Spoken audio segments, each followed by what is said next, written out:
bienvenidos a este su espacio, en el cual vamos a discutir al respecto de la ley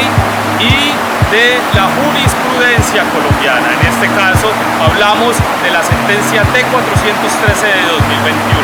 A continuación, el compañero Pedro Iván Bonilla Arcos, quien nos va a contar acerca de la sentencia.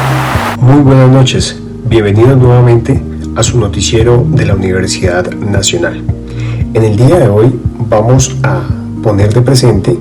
la sentencia de la Corte Constitucional, la T413 del año 2021,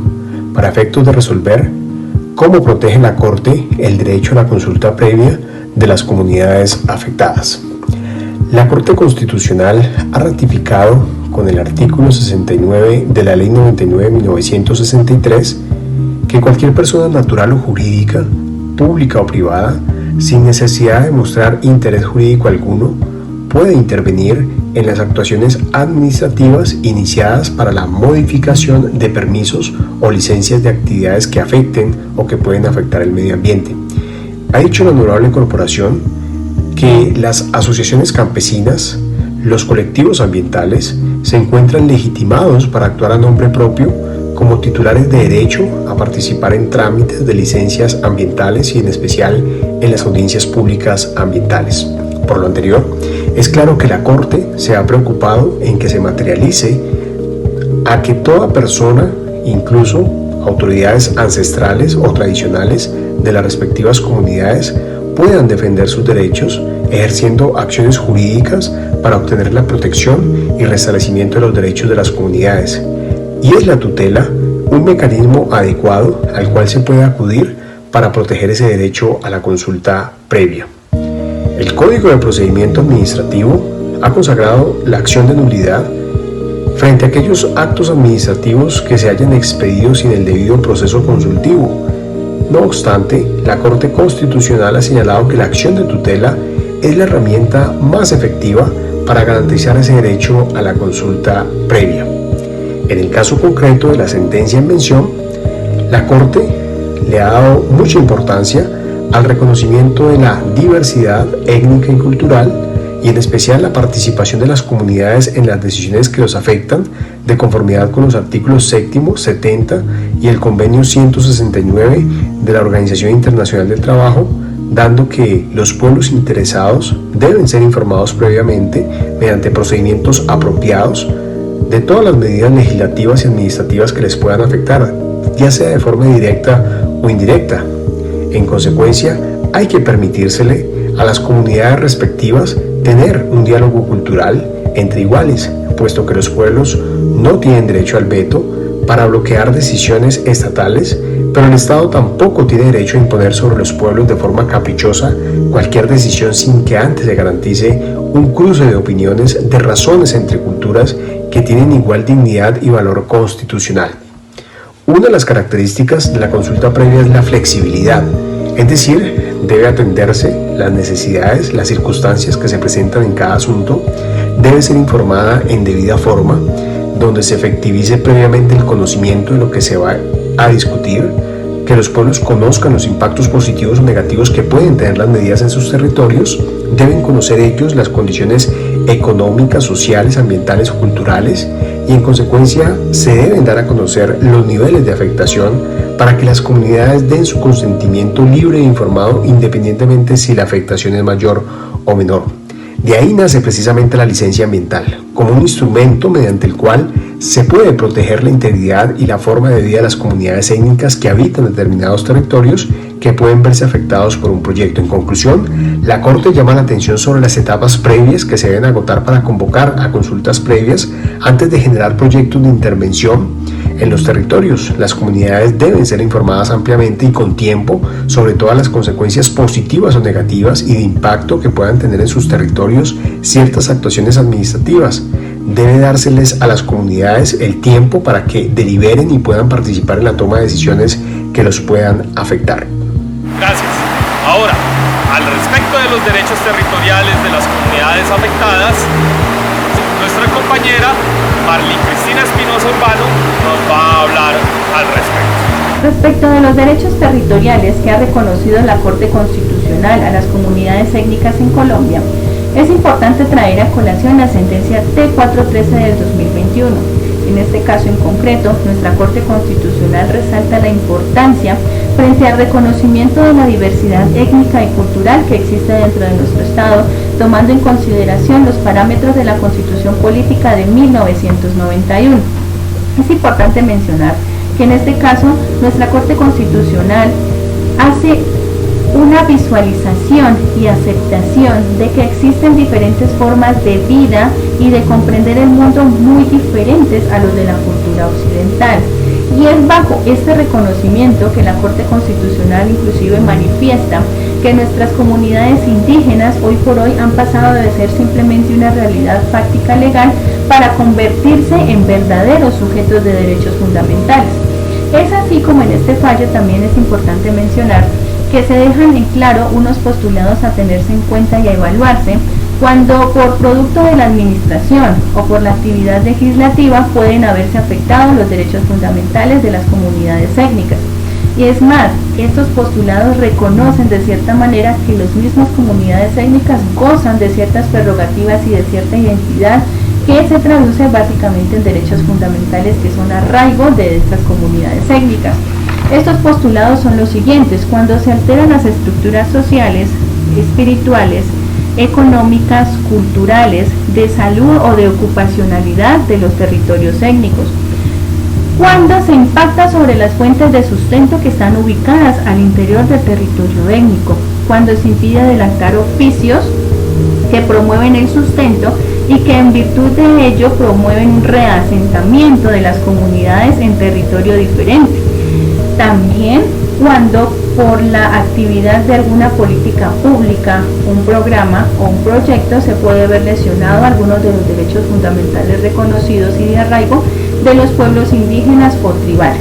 Es decir, miramos a partir de esto que efectivamente hay un reconocimiento, que nuestras comunidades étnicas tienen su propio sello y eso da a que ellos mismos tengan una fuente de derechos fundamentales propios.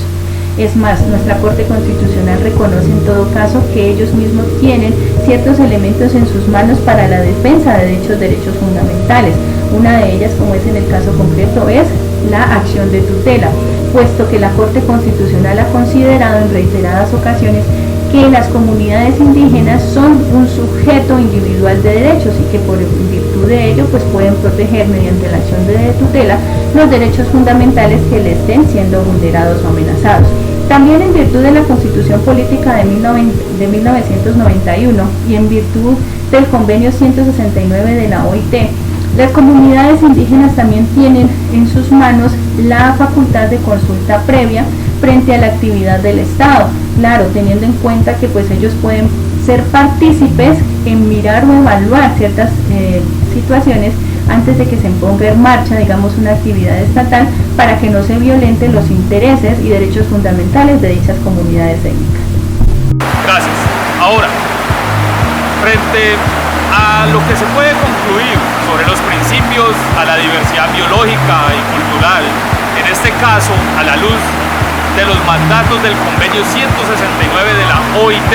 nuestra compañera Ángela Patricia Merchán tiene la palabra. Adelante, Ángela. Hola, ¿cómo están? Bueno, continuando con nuestro tema de estudio, yo daré respuesta al interrogante sobre qué se puede concluir sobre los principios a la diversidad biológica y cultural a la luz de lo que está contemplado en el Convenio 169 de la OIT. Para dar respuesta a este interrogante considero importante inicialmente dar un pequeño esbozo sobre lo que está contemplado en este convenio. El Convenio 169 de la OIT es un instrumento legal adoptado desde 1989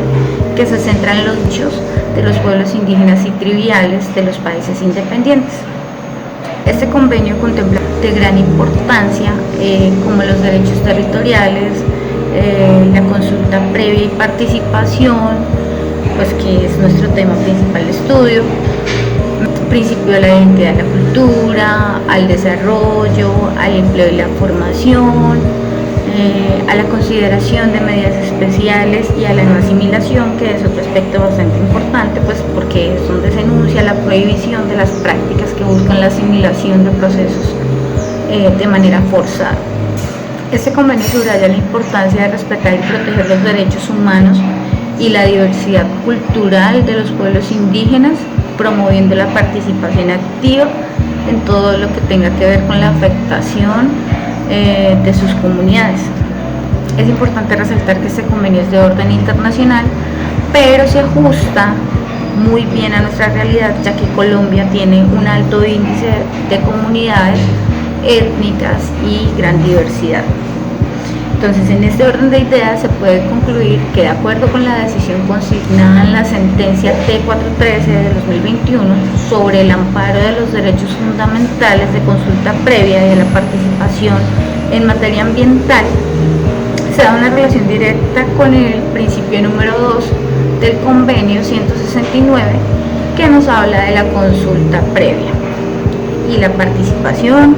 y pues su importancia en todo lo que tiene que ver con la prevención y afectación de derechos y recursos, y pues además de lo anterior podría decirse que esto es de suma importancia, dado que indirectamente estas afectaciones ambientales a esas comunidades también inciden en las afectaciones al patrimonio sociocultural del país y al desarrollo de problemáticas asociadas, temas de salud pública, de oportunidades, de acceso, economía, formando así un esquema de problemáticas que afectan a todos los sectores del desarrollo, tanto individual y colectivo. Gracias, Ángela. En conclusión, la sentencia T413 de 2021 de la Corte Constitucional Colombiana resalta la importancia de proteger el derecho a la consulta previa de las comunidades étnicas afectadas. Esta sentencia es fundamental para reconocer y salvaguardar los derechos de estas comunidades, especialmente en decisiones que pueden impactar directamente en su vida, en su cultura, en su territorio. Entonces, la Corte ha establecido que las comunidades indígenas ya no son solo una realidad legal, sino sujetos de derechos fundamentales. Reconoce que la afectación de estas comunidades puede ocurrir en diferentes niveles, desde alterar sus estructuras sociales y culturales hasta interferir en elementos, digamos, definidos de su identidad y su cultura. Entonces, el derecho a la consulta previa se deriva tanto de la Constitución colombiana como de normativas internacionales como el Convenio 169 de la OIT. Este derecho busca asegurar la participación de estas comunidades en decisiones que las afectan, ¿sí?, directamente, reconociendo su autonomía como sujetos de derechos. Entonces, la Corte ha establecido que el deber de consulta previa se activa cuando una medida adoptada por el Estado sea susceptible de afectar directamente a un pueblo étnico. Se ha diferenciado entre el concepto de área de influencia de un proyecto y la afectación directa a las comunidades étnicas, subrayando que la consulta debe completar no solo impactos geográficos, sino también culturales, sociales y económicos. Bueno, la sentencia destaca la importancia de la consulta previa para proteger precisamente los derechos de las comunidades étnicas y reconoce la necesidad de aplicar de manera efectiva esos instrumentos legales, tanto a nivel nacional como internacional, para garantizar la participación y protección de estas comunidades en decisiones que puedan afectar su vida y su cultura. Desde los rincones del país, David Martínez.